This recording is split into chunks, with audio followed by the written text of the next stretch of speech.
well-regulated militia being necessary to the security of a free state, the right of the people to keep and bear arms shall not be infringed. Welcome to another edition of Bearing Arms, Cam and Company. My name is Cam Edwards. Hope you had a good weekend. Thanks so much for being a part of the program today. We're going to be talking with Pete Friselli joining us in just a moment here, former Deputy Assistant Director of the ATF. I reached out to Pete on Friday to ask about what he had heard regarding any changes to the ATF's zero tolerance policy for FFLs. I know this policy was announced a couple of years ago. Basically, even minor infractions would be seen as willful violations of ATF regulations, and the agency would then go to shut down these gun stores around the country. Had a very interesting conversation with Pete. I'm looking forward to continuing that here in a moment, but I also want to get Pete's thoughts and see what he knows about the executive actions that are coming from the Biden administration. That was announced over the weekend that Joe Biden is expected to take more executive action to deal with quote-unquote gun violence at some point this week. So what is the scope of those changes? What are we talking about? New rules proposed by the ATF? Is this something, just window dressing for the Biden administration? We'll talk about it with Pete Friselli. Take a look and a listen. Pete, it's good to see you again. Thanks so much for joining me on the show today. Pleasure being here, brother. Good to see you. Yeah, it's good to see you too. We got a lot to talk about, but I want to get started with what I reached out to you about on Friday, this supposed change to the ATF zero tolerance policy. And you said that you actually have heard that some changes have been made, right? Yeah, I did actually. And it's a result of a number of factors. One is pressure coming from Capitol Hill. There's other pressure coming from within ATF. Like I told you many times, there's a lot of folks in ATF who believe, like I believe, that ATF should be going after armed, violent criminals and not focusing on the industry as an enemy. And many of them recognize that the industry was a good partner in helping get the guns out of the hands of criminals. I mean, like I said, and like I wrote in my book, they were our partner. I felt like we abandoned them by turning our back on them and by going after them so aggressively. And from what I'm hearing, the pressure came from Capitol Hill, from folks who were sympathetic to the industry and recognizing that violent crime is a problem, but also people from within ATF who liked it better under the way Tom Brandon and B. Todd Jones ran the organization, where they recognized if an FFL needed some help or their business records were out of order because of honest mistakes, let's help them get things right and put them on their feet and teach them rather than punish them. So that's what I've heard. Right. Do you know the scope of what has changed? Have you heard any details about what this new policy looks like? Well, what I'm hearing is that they're trying to devise a way to use artificial intelligence to identify the gun dealers who may be putting weapons intentionally into the wrong hands. And again, that's going to be a minuscule number based on my experience. Now, does this mean that we're out of the woods? No, because I don't fully trust artificial intelligence. I had someone write a biography about me using artificial intelligence that said I was an FBI agent, undercover NYPD, all factually incorrect. And there's a lot of open source information about me on the World Wide Web. So I don't necessarily trust artificial intelligence. I think it's a step in the right direction. But, something else I'll bring up, Cam, is I was actually recently asked to go give a presentation on leadership at an ATF school for new leaders. And when I say new leaders, some of them have been with ATF. I know the walls of headquarters shook a little when I walked in there, but some of them had been with ATF for 29, 30 years. And some of them were people who got hired from other government entities to lead, different divisions and branches within headquarters. And after I gave the presentation, which focused largely on Fast and Furious and stuff that we weren't even allowed to talk about in headquarters prior to that, a lot of them approached me, and they too sympathize with the industry because they've been around for a long time. They saw how things worked in the past. They didn't like the direction it was going in, but they even voiced a slight concern, and that's that we've hired a lot of industry operations investigators during this zero tolerance time, and it's a matter of educating those folks on how to work with the industry in a more productive way, where you're here to coach them, help them. And look, if someone's putting guns in the hands of criminals intentionally, then there needs to be repercussions. But again, it's a matter of walking that fine line. So the concern about some of the more senior people is how do we train these newer folks on how to do this the old way that they felt was the more effective way. So it was an interesting conversation, and I was glad that they were honest with me. Yeah, absolutely. But again, you talk about this shift that's taking place under Steve Dettelbach. Not only do we have the zero tolerance policy announced by the Biden administration, but you also have the release of these Demand 2 letters And, I know that the ATF spokesperson has said, look, just because you're a part of this program, you've had, 25 guns that have been traced within 2 years of sale. That doesn't necessarily mean that you're doing anything wrong. We've seen the media run this as, these are where the crime guns are coming from. These are the bad apple dealers. Is that, you think, a part of this shift in terms of how the ATF and how the current administration are treating FFLs? And again, this partnership is now sort of seen as, these folks are the enemy, right? Correct. And look, a lot of this is Dettelbach is not a fan of guns. I don't know the man. I actually met the man for the first time at a retirement party recently. I wasn't going to introduce myself to him because I've been critical of him. And I think a good leader should be able to take criticism, frankly, from the outside. But my wife kept prodding me, go talk to him, go introduce yourself. And I did. And you could tell he was a little bit uncomfortable, but he was very pleasant. He's a politician. But I know from what I'm hearing, he's getting a lot of pressure. And again, I don't believe if you swore an oath to the Constitution, right? Not to any director, not to any president, not to any cabinet official, not to an attorney general. So, I mean, if he's being asked to do things that he views as unethical, he should say no. That's what I would have done if I were in his shoes. But he's, again, I think he's a believer in some of these things. But I know that the pressure is coming from the White House, from the Office of Gun Violence Prevention, which, as you know, is staffed by people like Rob Wilcox, who used to be with Everytown, and others that are activists. And I think they want to demonize the industry. They scare me a lot more than Steve Dettelbach does. But yeah, I thought this whole name and shame thing, which would have never happened under a previous ATF director, was in bad form. And it was almost laughable because one of the FFLs that was of concern was the DC Metro Police Department, if you recall. Yep. So, I mean, what they forget is that once the guns are sold into the lawful market to people who are possessing the guns under their Second Amendment rights, if those are stolen and turn up somewhere, that's not the fault of the dealer. That's not the fault of the person who is the victim of a burglary. That's where I have a problem with that whole name and shame, as we called it, the name and shame list, because I don't think it's fair. And look, some FFLs are very small. They don't sell a lot of guns. Some are quite large. One example would be Lone Wolf Trading Company in Arizona, which is, if you recall, sold a lot of guns that wound up in Mexico. And some of those guns were being sold at the behest of ATF. If you recall correctly, the dealers were like, hey, we don't want to sell to these people anymore. And the U.S. Attorney's Office and ATF management said, no, keep selling.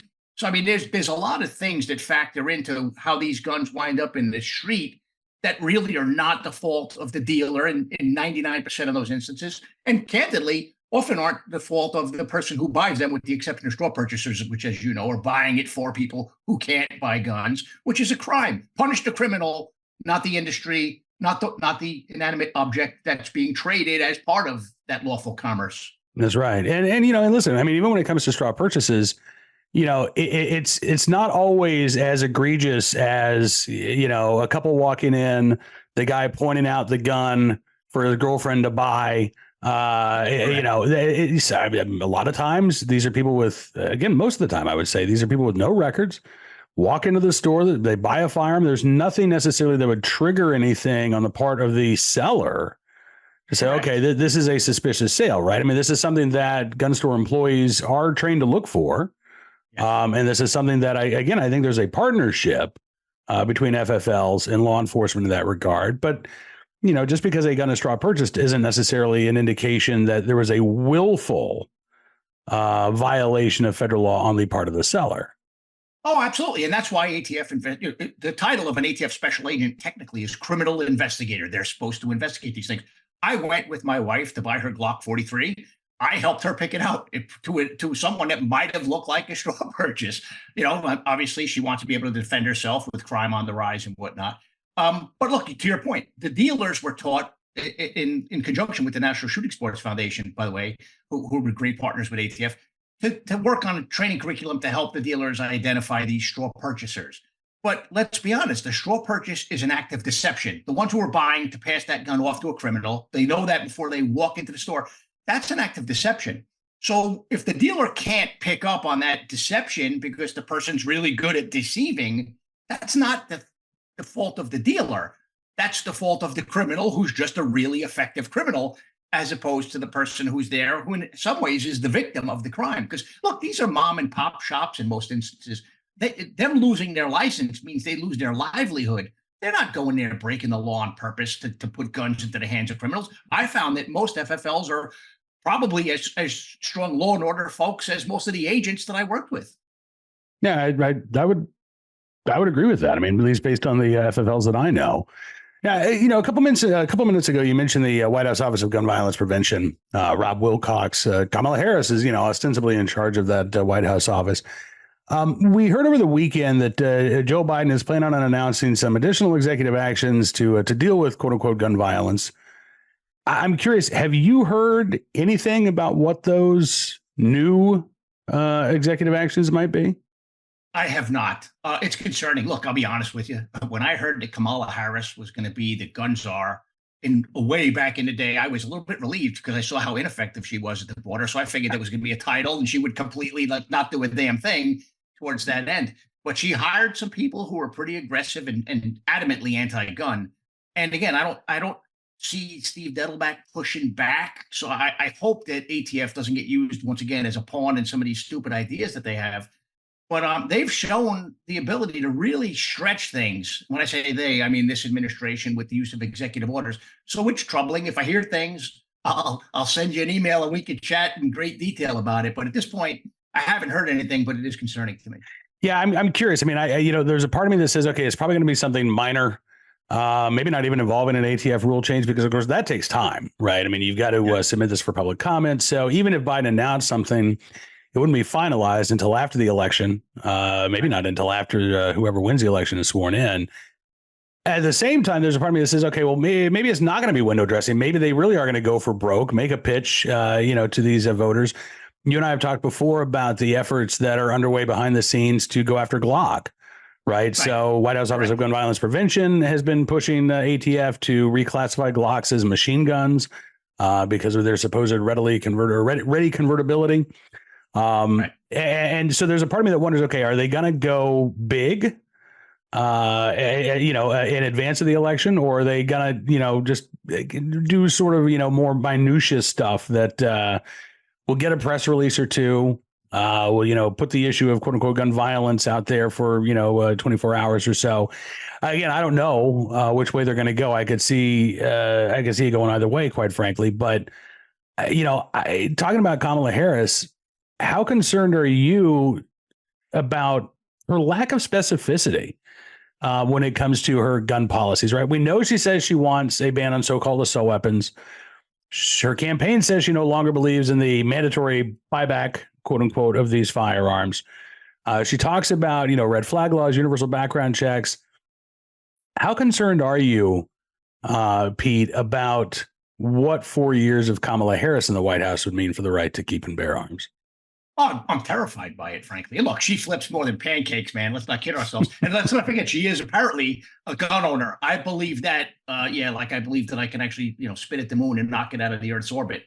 It's troubling. And look, we spoke about the Glock discussions. We spoke about there were discussions where they were looking to pass a ruling. They would just never move forward on it. But like if you sell to military or law enforcement, they wanted to pass an order that you could not sell to the civilian population.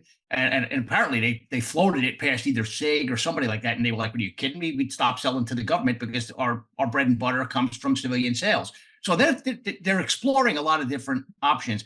But I think that they operate sometimes under this "go big or go home" mantra. And knowing the activists in the White House that are there now in that office, it is troubling, because do I think that she has the say it plainly, the intelligence to push back on a bad idea? No, I don't. I don't think that she's very tuned into, what's going on with crime, what's going on, with the firearms industry, and that they are actually a part of the solution, not part of the problem. Look, right now they're going after the gun industry, but they're giving a pass to criminals all over the country. I mean, let's not kid ourselves. Crime is on the rise. We found out that the FBI was misleading with the crime statistics, which makes you wonder why. I mean, it's almost like what they do is they want you to not believe your lying eyes. They want you to believe what they're saying. But it does frighten me that they'll try something, go big or go home. And, I think that they'll even do it just to try to get votes, which will hurt us for a while, knowing full well that whatever they do might get overturned by the courts, because the courts have overturned a lot of their bad ideas thus far. But it does stop them from trying. And the other concerns I have is how much is the White House and perhaps even ATF at the direction of the White House. I haven't heard this, but how much are they helping with that Chicago lawsuit against Glock, right? And then are they helping at all with the Mexico lawsuit? Because we know what's going on. That lawsuit's not dead. And so those are two troubling things as well. Like they're attacking the industry from so many different angles, yet criminals get a pass. That to me is the most insulting thing, is how the criminals are getting a pass these days, and folks who are just trying to make a living have to watch their backs. It's not fair. I mean, there's no other way to describe it. Yeah. I listen, I think you're absolutely right about that. And including, by the way, straw purchasers. I saw a story earlier today where a woman who was convicted of a straw purchase, I think was given shock parole, and now has the opportunity to expunge her record completely after that crime. We've seen countless stories of individuals who have been accused of violent crimes, and they're getting probation. Or, in one case I saw out of California, a guy was convicted or took a guilty plea to, pled no contest to attempted murder. 5 years, 5-year sentence in California. That was it. And of course, with time served, he's out in 2 years. I mean, that is absolutely ridiculous. Meanwhile, again, as you say, they want to go after your ability to commonly own firearms, magazines. They want you not to be able to carry anywhere.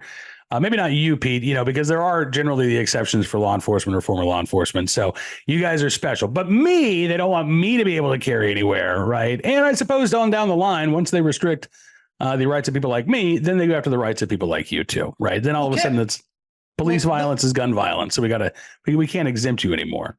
I'm going to push back a little bit on you. Okay. All right. And I'm not saying, look, I came from New York, where when you retired as a cop, you got a permit because the belief was that you arrested some really bad people. They may come looking for you later. It happens. Well, Bloomberg made it very, very difficult for retired law enforcement officers to keep those permits. It became a challenge. I wouldn't doubt for a second that this administration wouldn't push back on HR 218. I know that they're adamantly against reciprocal carry, which I think makes perfect sense to me, not being against it. Reciprocal carry. If you are a good person and you live in South Carolina and you're going to take a vacation to wherever, and you've proven yourself to be trustworthy with a firearm, you should be able to take that firearm with you. I have no problem with reciprocal carry. I have no problem with constitutional carry. My belief is if you're a criminal, then you shouldn't have a gun. If you're a violent criminal, if you're going to hurt somebody, then I have a problem with you possessing a gun. But beyond that, so do I think that because I'm a retired law enforcement officer that I'm safe? Not for a second. And I do have a permit here in Virginia, aside from my HR 218 carry, for that very reason. So it's an interesting world that we're living in these days. And again, it's sad that when we are in the eyes of some perceived as the bad guy, but the criminal is now the victim. I mean, go figure. Yeah, hopefully, and I hope that the way that you put that is so perfect. And I hope that voters actually think about this, right? We're all concerned about public safety. We're all concerned about violent crime.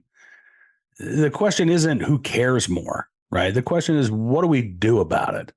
And, unfortunately, Kamala Harris, from wanting to take school resource officers out of schools, to, demilitarize our public schools, to the continued police shortage that we see. Birmingham, Alabama had a mass shooting this past weekend. What I've heard is police believe it was a murder for hire plot, probably not involving legal gun owners, although they don't have any suspects that have been named. But Birmingham's mayor came out and blamed permitless carry, said we need to ban so-called assault weapons, even though apparently handguns were used in this attack. Said nothing about the fact that Birmingham police short 250 uniformed officers. They are a little above 50% of their staffing levels. Now, Pete, I got to ask you, do you think that might have an impact on violent crime in the city? Oh, of course. Hey, look, there was recently a press conference here in this area where I believe it was the U.S. attorney or one of the chief prosecutors from the district was talking about the AR-15 and its ability to shoot something like 300 rounds in a second or something. Like, just the stuff that comes out of their mouths is mind blowing. I would love to have had one of the reporters at that press conference where Ms. Harris discussed being a gun owner. I would love to have had some questions about, hey, what gun do you have? What model? Or even ask her to describe an assault rifle. Steve Dettelbach couldn't do it. It would be nice to try to see Kamala Harris try to do it. Look, a rifle is a rifle. A machine gun is a machine gun. An AR-15, as you know, is no deadlier than a bolt-action deer rifle. So, it's the person, not the item, that we should be concerned about. If you're a criminal and you're using a gun to hurt somebody else and it's not a self-defense, it's not justifiable, put them in jail and throw away the key, as far as I'm concerned. But Yeah. leave law-abiding citizens alone to enjoy their rights and to live their life, and you know what, to be able to defend themselves. Look, whether they want to defend their home and their family, or whether they want to go target shooting, or whether they are a hunter, or whether they just like guns and want to collect them, if they're not hurting anybody, that should be nobody's business.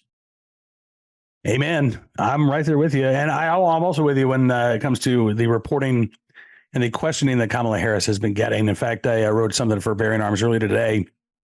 She did that live stream event with Oprah. And Oprah said, I was shocked. I was so surprised to learn that you owned a gun, even though she said it 5 years ago. And by the way, does Kamala Harris not talk about her gun ownership at all? I mean, why is everybody, apparently even those who are at least somewhat close to her, why are they so supposedly shocked and surprised by that revelation? So, I wrote a piece over the weekend talking about what we don't know about Kamala Harris's gun ownership. Snopes actually ran a fact check piece a few days ago calling it true that Kamala Harris owns a gun. And their entire evidence, Pete, was that she said she's a gun owner. That's it. So I want to know, okay, what, as you say, what type of gun do you own? Maybe you don't want to, give advertising to the particular gun company. Is the gun that you own off roster in California? Is it available for sale to civilians, or is it something reserved for law enforcement? How often do you go to the range to train with your firearm? And why did you become a gun owner? I mean, that to me is the obvious question that people aren't asking. I know she said, "Well, I was a prosecutor." Okay, yeah, Pete, you know as well as I do. I mean, when you talk to people, it's one of my favorite questions to ask. How did you become a gun owner? There's generally a pretty good story involved, right? And whether it's I just grew up around firearms, it's always been a part of my life, or there was a specific moment in my life where I thought, you know what, it's time for me to get armed. Nobody's asked that question of Kamala Harris, but she hasn't volunteered that information either, right? It's just like she's checking the box of, yes, I'm a gun owner. Yes, I support the Second Amendment, but I'm also in favor of an assault weapons ban, red flag law, all this other stuff. She doesn't talk about her gun ownership the way that, frankly, most gun owners do. Well, I'll throw this in there. My wife, I've been married to her for 30 years. We've been together longer than that. I was a cop when I met her. I've always had guns. Some of them were duty weapons. Some were guns I bought from other cops. Some of them I had to sell during that whole F&F time, Fast and Furious, to pay lawyers' bills. I sold them to other cops. My kids both shoot. My daughter is a competitive shooter. She's also in law enforcement. My son is a very good shot. He's a range instructor for the Department of Justice. I mean, so we've been around guns, but my wife never wanted to have a firearm of her own. She was afraid, candidly. She now shoots. She now has, as I mentioned earlier, a Glock 43, and it's because of the policies of this administration that have allowed crime to go off the hook that she now feels compelled to be able to defend herself, as is her right. So, that's another thing I'd like to ask her. I mean, let's not forget, this is the same person that supported the Minnesota Freedom Fund to allow people to stay out on the streets, burning towns to the ground. Now, all of a sudden, it's mind blowing, brother. We're living through some strange times, and this November is such an important election. I mean, I think without question, the most important election of my lifetime. I think you're right. I mean, listen, we say that every 4 years, but I think it's true every 4 years, right? The most important election is the one that's staring us right in the face. And we've seen what the last 4 years have meant in terms of an administration that has abused its executive authority to go after our right to keep and bear arms. And I think you're going to see that in overdrive if Kamala Harris wins. And if the Senate remains in the hands of the Democrats, if they get complete control of Congress as well, then it's Katie bar the door. I mean, I think we're going to be looking at, nuking the filibuster, packing the Supreme Court, and overturning decisions like Heller, McDonald, and Bruen. I mean, I think that is absolutely on the table. Well, here's the thing that frightens me, again, just as much as Harris being in presidency, is, look, the Democrats, you got to give them credit. And I'm an independent. I'm not really on either side. I lean Republican because I'm a law and order guy. They stick together. And right now on the right, the Republicans, they're eating their own. I mean, there needs to be some common sense, and there needs to be some across the aisle cooperation as well. Because right now it's like it's a blood sport, American politics. And that's not what us, the taxpayer, wants. So, I mean, until people start voting based on people's performance rather than on what they say, we got problems. Yeah.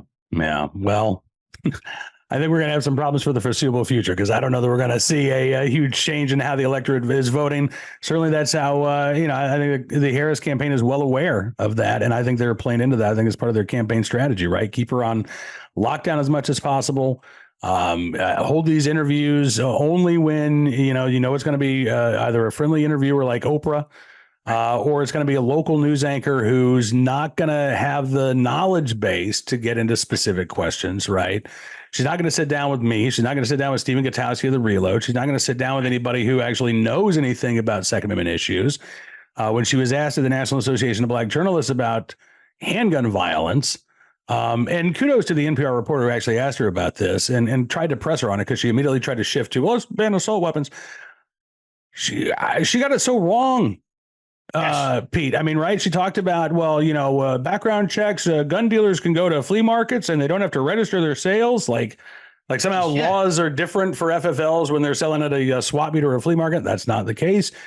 She said that many homicides are committed by illegally obtained firearms, which is true, but she made it sound like those guns were illegally obtained at gun shows or at flea markets, which is not true.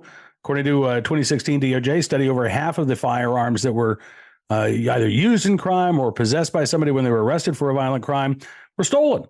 Another 43% were obtained on the black market. 0.8% of federal inmates who were surveyed said they got their gun at a gun show. And that would include people who were legally eligible to purchase a firearm at the time, right? So, there are good reasons why her campaign wants to keep her away from people with knowledge who can ask these types of questions. Because she sounds like an idiot, or she just is a liar when she is, actually forced to get beyond the sort of gun control bumper sticker slogans. Well, I got a question I would love to ask her because we're talking about shootings now and violence. I don't know if you're following this. In the city of Chicago, they're doing away with ShotSpotter, which it's the technology that can triangulate gunshots. It's actually very good technology. It can actually tell if there's multiple shots being fired from different shooters, if there are different calibers being used. It can even detect if the shooter is running. I mean, it's good technology. And what it's done over the years is it's actually had the police respond to a number of incidents where someone is bleeding in the street, but no one has called 911. So it is saving lives, but it's also causing police encounters, and many times with people of color, because when ShotSpotter detects gunshots, it notifies the police exactly where those shots are taking place. And if someone's standing there, they might get spoken to. Hey, what are you doing? Put your hands on the wall, pat it down, or whatever. Again, normal stuff that happens under U.S. versus Terry, legal interactions between police and the population. But sometimes those lead to arrests. Well, the mayor of Chicago, right, the same city that's suing Glock for being able to be converted into machine guns, has decided that he no longer wants to have ShotSpotter, which has saved countless lives and helps enforce the law when it comes to bad people using guns.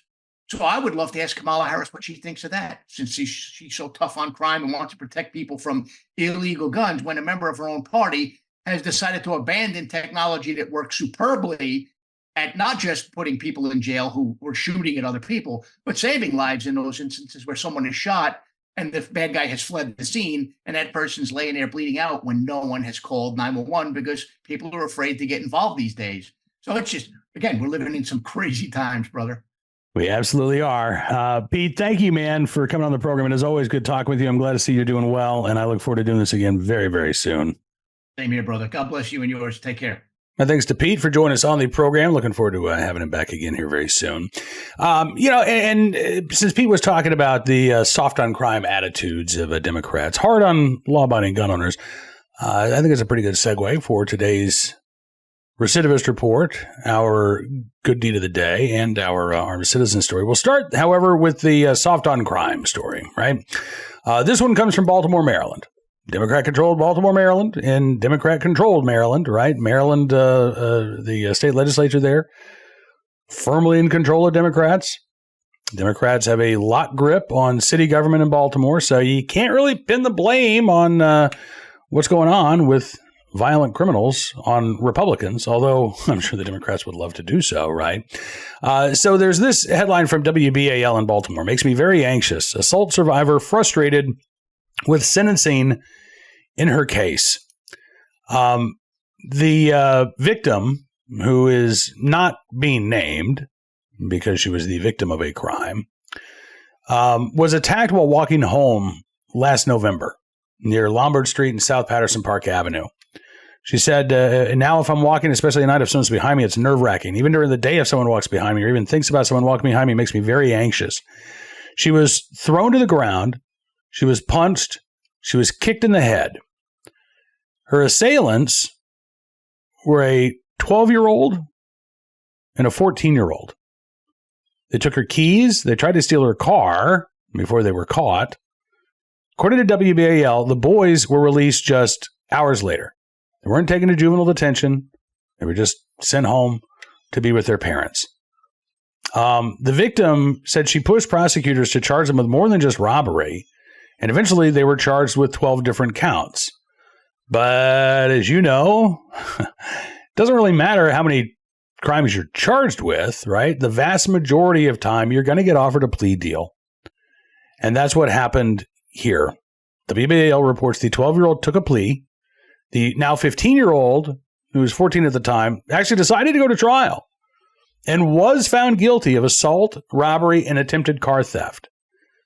But when it came time for sentencing, WBAL reports that both the 12-year-old and the now 15-year-old were ordered to probation and community service. They were also told to write an apology letter, get counseling, and they were ordered to stay away from the area. That's it. That's it. The victim says, especially the older one, he's going to turn 16 soon. And he's never really had any intense intervention. Once he turns 16, he'd be charged as an adult.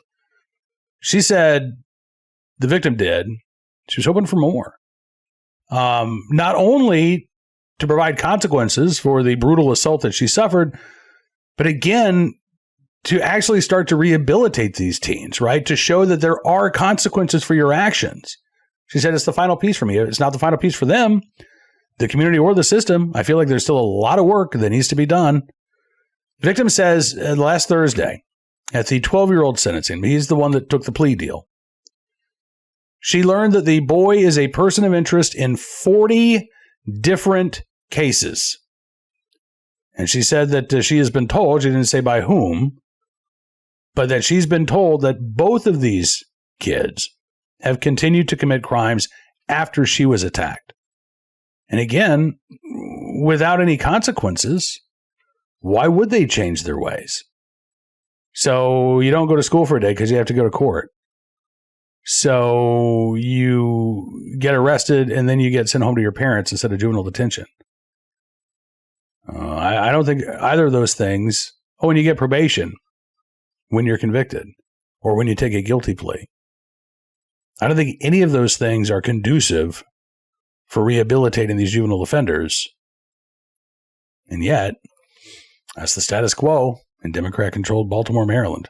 All right, today's armed citizen story. Don't have a ton of information, just really not much more than what the headline indicates. A Dallas shooting, victim shoots attacker in Far East Dallas. This was over the weekend.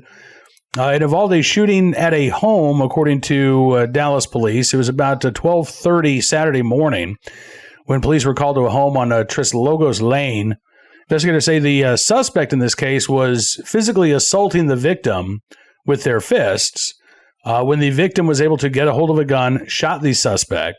The suspect rushed to the hospital in a critical condition. Fox 4 in Dallas reports that charges in the case are pending. But it doesn't say against who. It sounds like it would be the initial aggressor in this case. Police say the victim and the suspect did know each other, but they didn't go any further detail about the relationship. We, again, don't have any more information, so we'll keep our eyes open for more details about this, what appears to be a self-defense shooting in Dallas here as the case continues. And finally today, our good deed of the day, in the right place at the right time, willing and able to do the right thing. Police officers in Kentwood, Michigan, who helped out a man in a wheelchair after his batteries failed, and he was left stranded. There's the headline, pushed from the popo, maybe pushed by the popo. Dominic Russell says, I definitely do appreciate the officers in question. The 28-year-old said that he had just finished volunteering. He was on his way home when the batteries in his wheelchair just died. There were two responding officers, Officer Joseph and Officer Mendez, who saw what happened early last Tuesday morning. They asked Russell, did you run out of gas? Captain Tim Waringa told Fox 17, this is not a call that they've been on before. Russell said that he had hesitated to call the local police for help because this was the first time that this had happened to him. He said, I spent like an hour before I decided I would just end up calling 911. He said, I know there's negativity within the police departments, but not all police officers are bad. There's some good police officers out there like Officer Mendez and Officer Joseph. When the two arrived on scene, they kind of ran through a couple of different scenarios about how to get him home. They said, well, we can drive him home, but what do we do with the wheelchair?